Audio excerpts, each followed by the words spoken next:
Hello friend, I want to tell you about the Toyota Land Cruiser car. Typical faults and problems. The main problem with the Land Cruiser is that many users go beyond its intended purpose. If you understand the model itself well and use it in the way the manufacturer intended, the car will serve you faithfully for years and will travel hundreds of thousands of kilometers almost without failure. However, in the world of off-roading, people usually try to modify the car in such a way as to squeeze more out of it. The Land Cruiser J9 is absolutely not suitable for this. The reason for this is the design of the front suspension with a so-called half bridge.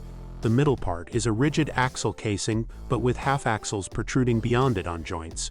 This solution does not tolerate large angles well, and therefore in practice also lifting. Additionally, the wishbone pins are mounted the other way round than in typical suspension struts, so driving over unevenness causes the pins to stretch. In the case of older parts or low quality, but also increasing the angles, this causes them to break. This is a so-called typical ailment of these cars. The main problem of the model after years is of course corrosion. Entire frames rust, especially at the rear. From the place where the rear axle is mounted to the end of the body, corrosion also affects the entire body, especially the sills and fenders. Due to age, almost every copy that has never had the body removed requires replacement of its attachments to the frame. After buying a car, you can also expect a worn rack and pinion. The steering rack is durable as long as you mainly drive on the road and don't fit tires larger than the manufacturer allows. Wear or damage to the front axle is another problem. You need to take care of its seal because a small oil leak can destroy the differential. What's worse, the rear axle is also not durable. But the problem here is corrosion of the casing. It also happens that it is so corroded that oil leaks through the material. The entire axle sweats. Engines. Which one to choose? The Toyota Land Cruiser J9 was offered in 8 engine versions, but in our market we usually encounter one of 3. 3.0 TD diesel with injection pump, 120-130 hydrogen phosphide. 3.0 D40 diesel with common rail injection, 163 hydrogen phosphide. Petrol 3.4 V6, 178 hydrogen phosphide. The simplest of these 3 engines is the early turbodiesel with an injection pump. It offers little power and rather poor performance, and was usually paired with a not very durable manual gearbox. Despite sub-imperfections, it is considered a simple engine with a long service life, cheap to repair and good access to parts. Since it was offered in older cars, there are fewer and fewer of them on the market. Its main problem is the cylinder head, which does not withstand intensive off-road driving. To drive this engine in more difficult terrain, you need to have a fully functional cooling system, a clean radiator, and constantly monitor the temperature gauge. Even a slight overheating can end in failure. The D4D diesel appeared only in 2000, 3 years before the end of production. But this engine immediately won the hearts of users because it offered much better performance, similar to the petrol V6.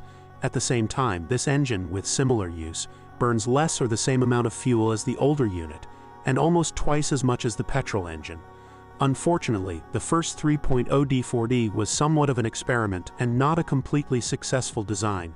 Although durable, it was quite troublesome to repair and at that time expensive. One of the problems is the use of 2 types of injectors, which are hard to obtain. With high mileage, you can also expect equipment failures and improperly performed engine repairs. If you intend to drive this car for a long time, buy it for years, then sometimes it is better to buy a car with a good frame and a damaged engine, and then spend money on a proper renovation, than to look for a bargain after renovation. The petrol unit is much less popular than diesels. This also means that there are fewer used parts for it, for example. However, it is generally trouble-free and very durable. You also need to know that petrol versions were not bought by the same group of customers as diesels. Often they did not even drive off-road. So standard cars with a petrol under the hood may generally be less tired. There is no problem with installing LPG. However, it is worth being aware that in the event of an engine failure, repair costs may be higher than in the case of more popular diesels, especially the weaker one, without common rail injection. Access to parts. Unfortunately, due to the low popularity of the model in the off-road world, the market for accessories is not as rich as for other Land Cruiser variants. For example, for the second Prado, J12, it is much better developed. What is worse, it is similar with spare parts. It is increasingly difficult to get original ones, as well as substitutes. It is not that the car cannot be used normally, But similarly to the case of the J8 model, you often have to save yourself with used ones, of which there are fewer and fewer. Maintaining the Land Cruiser J9 in good condition will be made easier by getting in touch with a good specialized workshop with an appropriate parts base or developed access to used ones. Of course, we can buy typical operating elements in most wholesalers. Thanks for listening to me. Don't forget to subscribe to the channel and rate my video.